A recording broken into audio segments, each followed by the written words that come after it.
হিন্দু মুসলিম রাম গরু দাঙ্গা এবং পাকিস্তান এই কয়েকটা শব্দের বাইরে বিজেপির কোনো নেতা কোনো ভাষা ব্যবহার করতে পারে না। আজকে মমতা বন্দ্যোপাধ্যায়কে তারা হিন্দু বিরোধী বলছেন। যে মমতা বন্দ্যোপাধ্যায় ক্ষমতায় আসার পর একটার পর একটা এই যে বাংলায় জুড়ে এত সতীপীঠ রয়েছে, শক্তিপীঠ রয়েছে, সমস্ত জায়গায় মমতা বন্দ্যোপাধ্যায় ডেভেলপমেন্ট করেছেন। আজকে তারাপীঠে যান, যারা তারাপীঠ বেড়াতে যান দেখবেন তারাপীঠে উন্নয়ন হচ্ছে, কে করছেন? মমতা বন্দ্যোপাধ্যায় করছেন, তার সরকার করছে। আজকে বীরভূমের ওই অতগুলো সতীপীঠ নলাটেশ্বরী, নন্দিকেশ্বরী থেকে শুরু করে বর্ধমানে সর্বমঙ্গলা মন্দির থেকে, বর্ধমানের অন্যান্য জগদ্দা সতীপীঠ থেকে এদিকে মেদিনীপুরের বর্গভীমা মন্দির, প্রত্যেকটা জায়গায় প্রত্যেকটা সতীপীঠে কে করেছেন উন্নয়ন? মমতা বন্দ্যোপাধ্যায় করেছে, মমতা বন্দ্যোপাধ্যায় সরকার করেছেন। আজকে তারকেশ্বর ডেভেলপমেন্ট অথরিটি হয়েছে, তারকেশ্বরের উন্নয়ন করে করেছেন মমতা বন্দ্যোপাধ্যায় করেছেন।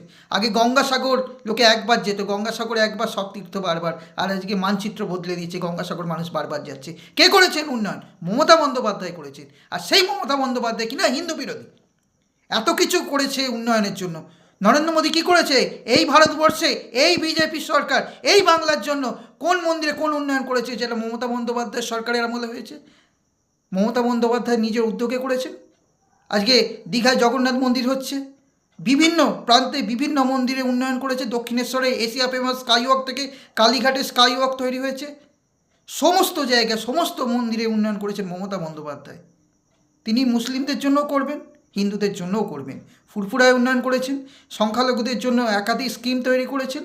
হিন্দুদেরও তিনি মুখ্যমন্ত্রী, মুসলিমদেরও তিনি মুখ্যমন্ত্রী। এই বাংলা সর্বধর্ম সমন্বয়ের বাংলা, এই বাংলা ঠাকুর রামকৃষ্ণদেবের বাংলা, যিনি সর্বধর্ম সমন্বয়ের কথা বলেছিলেন। আজ তারই আদর্শে তৈরি বেলুড় মঠে আপনারা যাবেন, যেখানে চূড়ায় দেখতে পাবেন বেলুড় মঠের চূড়ায় হিন্দুদের প্রতীক আছে, মুসলিমদের প্রতীক আছে, খ্রিস্টানদের প্রতীক আছে। সেটাই তো মমতা বন্দ্যোপাধ্যায় তার আদর্শ মেনে এই বাংলায় মুখ্যমন্ত্রী তো করেছেন।